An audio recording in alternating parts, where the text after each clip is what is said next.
My name is Larry Banks. I am former chair of the Media Arts Department here at Long Island University, and prior to that, I was a cinematographer and director for motion picture and film, doing commercials, TVs, industrials, music videos, the whole nine.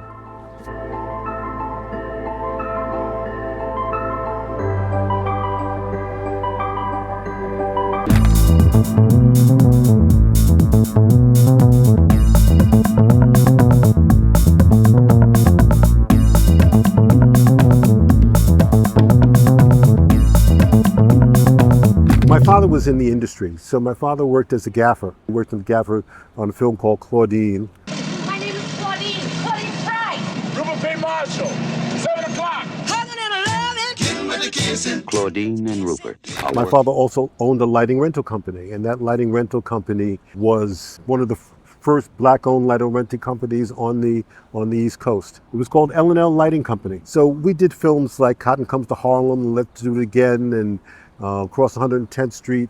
So there were several, films that we had, that we had worked on and that we were a part of. And that was my start in the industry. So as a young person, very young person, I grew up working in film. And so I started out working as an electrician and moved my way up to being a gaffer, and then moved into being a lighting director and a director of photography. You go in right before 11, get the loot, jet. I got a DJ Saturday night, you know what I'm saying? I'm not trying to miss that for nobody. Tupac is a very fascinating person. At the time that we did Juice, Tupac wasn't known as the music icon. He was still working with Digital Underground at the time. Yo, Bishop! What you want? But always writing, always working on his poetry, always working on stuff for his music. So that was always a big piece. He was an extremely talented young man, and that was one of the things that we noticed about him, is that his talent as an actor was really, really great. And so, Ernest, who was the director, saw that and picked him up for the piece. And then I got a chance to work with him as director of photography, and we became pretty good friends. I remember later on when the film was over, he came to me, I came back in and we were doing some ADR work, and I ran into him at the studio, and he said, yeah, and I cut my hair, as an homage to you. And I said, oh, that's cute. so he picked up my hairstyle, as they say.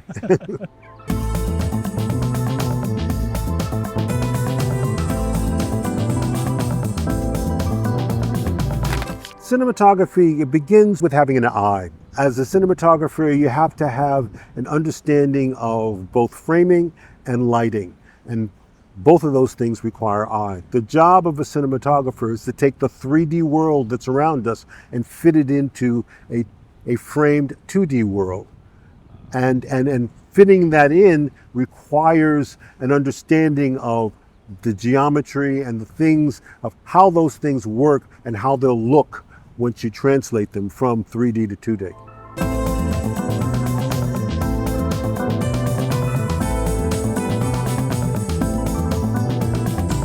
Yes and no. I do have a certain amount of signature in terms of my lighting. Mm-hmm. There's certain things I like in terms of lighting. I tend to move more towards the noir, tend to be on the darker side of things in terms of my lighting. But I also like color, and I like to work with color. So it's kind of like noir and color, which is a little different. Mm-hmm. But my framing and my choice of lenses and my choice in terms of how I shoot things really is determined by the script. That to me is really my Bible. I look at a script and I look at what it's trying to do, and I talk to directors and I figure out what their aim is, and that's what I kind of tailor the framing and the things that I do. It's all about the script. How does this fit the script?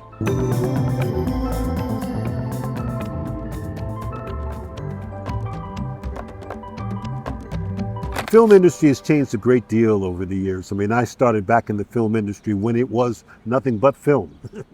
You know, when shooting high end meant you were shooting 35 millimeter with a camera that when you had to go handheld meant you were carrying 85 pounds. Handheld with a 35 millimeter BL camera set on your shoulder, even with a fixed lens, was 85 pounds. When you're shooting film, you only had 10-minute reels. That was it. You know, we had cameras and stuff, but most of the time we were on the dolly. You know, we did handheld work, and I did a fair amount of it.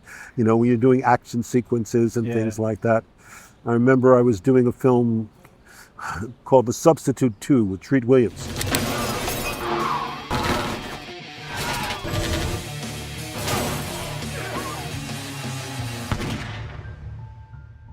And this was a lot of action and a lot of gunplay and things. And so, you know, we had explosions and all these things that had to be covered. So I had these scenes where literally I'm walking up backwards up staircases in a school that I've lit the corridors of so that I could walk backwards up the staircase with guys chasing someone else with a gun and shooting at them. So, you know, we got blanks going off and gunfire at the same time. You know, it was very interesting. I've had some very strange experiences with that. The lighting has changed a great deal. Because of the sensitivity of the cameras that you have now, you don't need the amount of light that we used to do. I mean, in the old days with film, we would spend all day just setting up for a night shot to cover a block, you know, with large 10Ks and arc lights and things like that people don't even know what they are today. Smoking is really bad. You taught me so much. I wish you could see me dance tonight. Well, I think there are a lot of misconceptions about cinematography. I think that very few people actually understand what goes into making a frame, making the energy and the things that need to be in that frame work. You know, cinematography is a very layered, you know, part of the film business. It is what, you know, is the interface between the audience, you know, and the director, and what's going on with the action and the actors and things that are on screen. Unless you've done it, it's very difficult to explain. It's not the thing that people don't understand. They just look at it and say, "Oh, I like it. It's great. I see that." When things are dark, it's not just that we turn off lights. That's not how it works in cinematography. Well, most people think it's like, oh, it's dark, so you turn off lights, right? No, we have to actually light to get dark. He go again, coughing phlegm, cigarettes, dad, please, he's off. Not for nothing, pop, stop fronting. Something's gotta give, we want. Depends on what kind of interest they have. You know, I've made documentaries like The Great and Mighty Walk, really good documentaries. Audre Lorde documentaries. I've done documentary films on Ousmane Sembène, who is the great African filmmaker from Senegal, who did over 75 films, you know, of his own. You know, I worked with him for over a month, you know, just shooting a documentary on him. So there's a lot of things, you know, I think that are interesting on the informational side and things that are new. I've done a ton of music videos. I work with Naughty by Nature. I work with Spike Lee developing music videos. Wow. Yeah, so I've done a lot of different, you know, Public Enemy, you know, music videos, you know, Tracy Chapman. So there are a lot of people that I've had the opportunity to work with and get on film. Tell me that wasn't the shit. You crazy, man. No fun like that no more. Spike is a real character. He's a wonderful producer and a really smart guy. He is really one of the people that is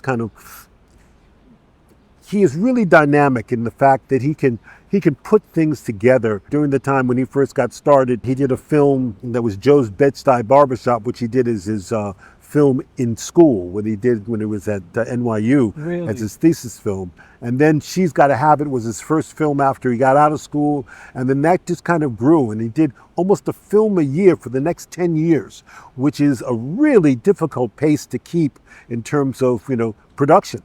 You know, and so as a producer, he was just amazing at what he was able to put together with, you know, with really strong crews and with really strong people, great actors.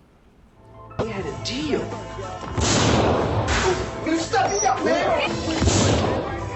Here, it's forget about what you wanted. I'll tell you one thing. One of my favorite genres of films that I've never got a chance to experiment with as much as I'd like is sci-fi. I love sci-fi. Blade Runner is one of my favorite films.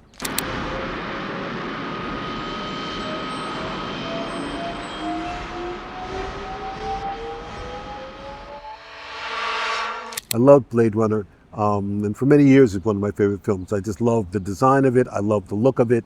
Ridley Scott has been able to do some incredible films, and that was one of the ones that I love the look of and the feel of so much. Even when I teach that film because of the importance I think it has in cinematography. When you look at all the elements within it. So I would love to do right now an interesting science fiction film. It's a brilliant film, done really, really well. And if you look at it like frame by frame, you can see the subtlety that got involved in the cinematography there. And, the lighting and the feel, that kind of very noir feeling of a future, which was really great.